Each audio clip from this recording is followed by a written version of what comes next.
Plastic వినియోగం వల్ల పర్యావరణంతో పాటు ప్రజల ఆరోగ్యంపై తీవ్ర ప్రభావం పడుతోందని, ప్లాస్టిక్ రహిత సమాజ స్థాపన ప్రజల భాగస్వామ్యంతోనే సాధ్యమవుతుందని జిల్లా కలెక్టర్ ఎంఎన్ హరేంద్ర ప్రసాద్ పేర్కొన్నారు. శనివారం ఉదయం కాకినాడ నగరంలోని ఆనంద భారతి గ్రౌండ్లో నగరపాలక సంస్థ ఆధ్వర్యంలో నిర్వహించిన స్వర్ణాంధ్ర స్వచ్ఛాంధ్ర కార్యక్రమంలో భాగంగా ప్లాస్టిక్ను నిషేధిద్దాం అనే అంశంపై నిర్వహించిన అవగాహన కార్యక్రమంలో జిల్లా కలెక్టర్ ఎంఎన్ హరేంద్ర ప్రసాద్, ఎమ్మెల్సీలు కరి పద్మశ్రీ, పేరాబత్తుల రాజశేఖర్, కాకినాడ పట్టణ ఎమ్మెల్యే వనమాడి వెంకటేశ్వరరావు తదితరులు ముఖ్య అతిథులుగా హాజరయ్యారు.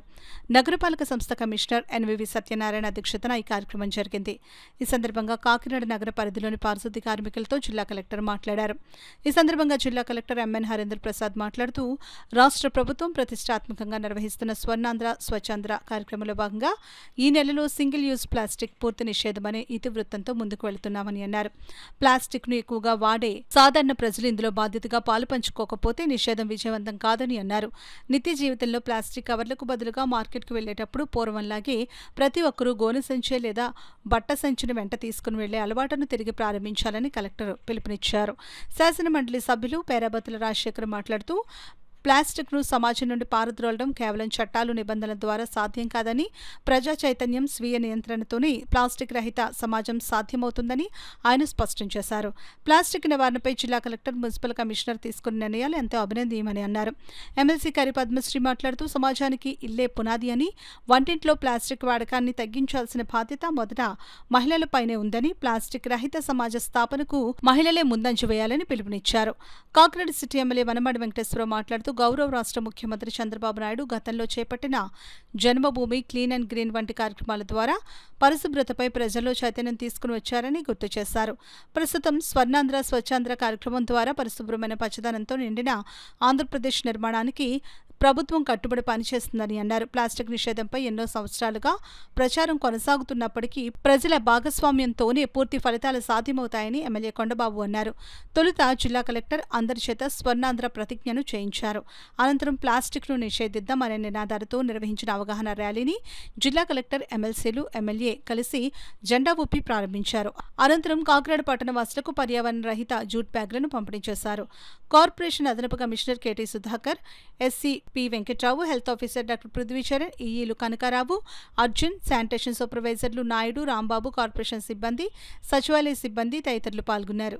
గాజు బాటిల్ వాడుతున్నారు హోటల్స్ లో, చాలా మార్పు వచ్చింది, కానీ ఇంకా ఉంది, ఇంకా అది కూడా తగ్గాలి. కొన్ని చోట్లకి వెళ్తుంటే ప్లాస్టిక్ గ్లాస్ ఇస్తున్నారు, ఇంకా మళ్ళీ ప్లాస్టిక్ బాటిల్తో ఈరోజు వాటర్ తీస్తున్నారు హోటల్స్లో.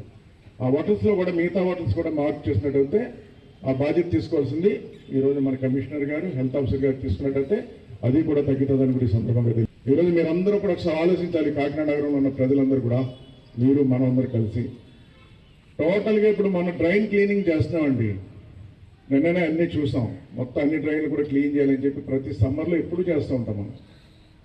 అక్కడికి వెళ్తానండి, టోటల్గా అన్ని ప్లాస్టిక్ బాటిల్, ప్లాస్టిక్ గ్లాసులు, తర్వాత పెద్ద పెద్ద పరుపులు, ఇంట్లో ఉన్న సామాను పాడైతేనే అందులో వేస్తున్నారండి ట్రైన్లో. నేను తీస్తుంటే అయ్యే వస్తున్నాయి అన్నీ కూడా. అంటే మీ ఇంట్లో డస్ట్బిన్ లాగా కాలువలు వాడేస్తున్నారు కాకినాడలో తీసుకెళ్ళి. చిడిపోయిన ట్రైన్లో అయితే ఇంక అన్నీ విరిగిపోయిన మంచాలు, పాడైపోయిన వస్తువులు అన్నీ కూడా అందులో వేసేస్తున్నారు. నేనేమంటానంటే ఈరోజు మనందరూ కూడా ఆలోచించాలి. మన కాకినాడ, మన ప్రజలు, మన పిల్లలు అందరూ బాగుండాలంటే ఇందులో ప్రతి ఒక్కరు మనం, ఇది డ్రైన్ కానీ రోడ్డు కానీ ఏదైనా కూడా కాకినాడ మీ ఇంటిని ఎలా చూసుకున్నారో కాకినాడని కూడా మనం అలాగే చూసుకోవాలి. మీరు అందరూ బాధ్యత తీసుకోవాలి. లాంగ్ బ్యాక్ అంటే జాబ్స్ చేయడానికి కుటుంబం నుంచి ఒకరిద్దరు వెళ్తే వాళ్ళ యూస్ ప్రకారం పర్చేసెస్ అవన్నీ చేశారు. కానీ ఈరోజు ప్రతి ఒక్కరు కూడా ఇంట్లో ఉన్న ఫైనాన్షియల్ భారాన్ని తట్టుకోవడం కోసం అని చెప్పేసి బయటకు రావడం జరుగుతుంది. దాని ద్వారా ఏంటంటే దారిలో మనం ఇప్పుడు చూస్తున్నాం సింగిల్ యూజ్ ప్లాస్టిక్ ఎక్కువగా ఉన్నది. వాటర్ బాటిల్స్ అంటే ఈ థర్స్ట్ అన్నది, దాహం వేస్తే వచ్చేసి వెంటనే ఇంటి నుంచి ఒక బాటిల్ క్యారీ చేయకుండా బయట ఎక్కడ పడితే అక్కడ అవైలబిలిటీలో ఉన్న ఈ వాటర్ బాటిల్ మనం కొనడం జరుగుతుంది. అలాగే ఈ డ్రింక్ బాటిల్స్ అంతా కూడా అంటే రకరకాల బ్రాండ్స్ వచ్చాయని చెప్పేసి ఏంటంటే ఇది బాగుంటుంది అని చెప్పే ఉద్దేశంతో మనం తీసుకుంటాం. కానీ మనం తీసుకోవడం ద్వారా మనం ప్రకృతిని పొల్యూట్ చేస్తున్నాం అన్నది మనం మర్చిపోతున్నాం. సో మనం అందరూ కూడా బయటికి వెళ్ళేటప్పుడు ఇంటి నుంచి 1 స్టీల్ బాటిల్ కానీ మనం క్యారీ చేస్తే it will give you almost 1 year life అన్నది ఉంటుంది చక్కగానే. సో అది యూజ్ చేయాలి. మీరు మా వాళ్ళకి అప్పు చెప్పరు, కార్పొరేషన్ వాళ్ళకి మీరు బయట వేస్తారు, అది డ్రైన్కి వస్తుంది. డ్రైన్ నుంచి సముద్రానికి పోతుంది.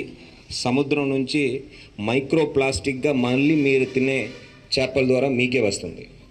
ఈ ప్రకృతి ఎలా అంటే అది ప్లాస్టిక్ అలాంటి చెట్టది, అది మనం పూర్తిగా అరకట్టాలి. ఈ మధ్యలో మనము ప్లాస్టిక్ వల్ల చాలా సమస్యలు మనకి ఆరోగ్యపరంగా వస్తున్నాయని తెలుసుకుంటున్నాము. క్యాన్సర్ లాంటి రోగాలు కూడా ఈ ప్లాస్టిక్ కంటామినేషన్ వల్ల వస్తుందనేది కూడా సైంటిఫిక్ స్టడీస్ ద్వారా మనము గుర్తించడం జరిగింది. కాబట్టి ప్లాస్టిక్ నిషేధిత మనము ప్రతి ఒక్కరు కూడా దాన్ని దృష్టిలో పెట్టుకొని చిన్న చిన్న స్టెప్స్ మీరు తీసుకోగలిగితే డెఫినెట్గా మనము ప్లాస్టిక్ని కమ్యూనిటీ నుంచి మన జిల్లా నుంచి పూర్తిగా మనము అవాయిడ్ చేయవచ్చు. దాని ఒక సహకారం మీ నుంచే అది మొదలవ్వాలి, మీ ఇంటి నుంచే మొదలవ్వాలి. ప్రతి ఒక్కరు అనుకుంటే సాధ్యమవుతుంది. కూడా రాష్ట్రంలో ఏదో ప్రాంతంలో వెళ్ళి ప్రజలు చైతన్యం చేస్తున్నారు. ముఖ్యంగా కలెక్టర్ గారు చాలా స్పష్టంగా చెప్పడం జరిగింది, ప్రకృతికి మనం ఏమిస్తే అది మనకి ఇస్తుంది. కాబట్టి ప్లాస్టిక్ అనేది, సింగిల్ యూజ్ ప్లాస్టిక్ అనేది మరి గాలి, నీరు, భూమిని కూడా కలుషితం చేయడం జరుగుతుంది. దానివల్ల మనుషులే కాదు పక్షులకి అలాగే మరి పశువులకు కూడా చాలా హానికరమైన మరి పరిస్థితి ఉంది ఈరోజు. దీన్ని మానుకోవటం మనందరం కూడా ఒక అలవాటు పడడం కష్టమే. చెప్పడం అందరం ఈజీయే, మరి ఆచరించడం చాలా కష్టం. ఇది కష్టమైనా సరే మనందరి బాధ్యత, మనందరి భవిష్యత్ తరాలకి మంచి వాతావరణాన్ని, ఆరోగ్యకరమైన మరి మరి వాతావరణాన్ని అందించాలంటే మనందరం ఖచ్చితంగా ఒక ప్రతిజ్ఞతో మరి మనందరం దృఢ సంకల్పంతో చేయవలసిన బాధ్యత ఉంది. ఇది ప్రభుత్వ బాధ్యతే కాదు, ప్రతి పౌరుల యొక్క బాధ్యత ఇది. మరి భవిష్యత్ తరాలకి ఆరోగ్యకరమైన, ఆనందకరమైన మరి ఆ వాతావరణాన్ని అందించాలంటే ఈరోజు ప్లాస్టిక్ రహిత సమాజాన్ని, కాకినాడ పట్టణాన్ని మనందరం కూడా మరి భాగస్వాములు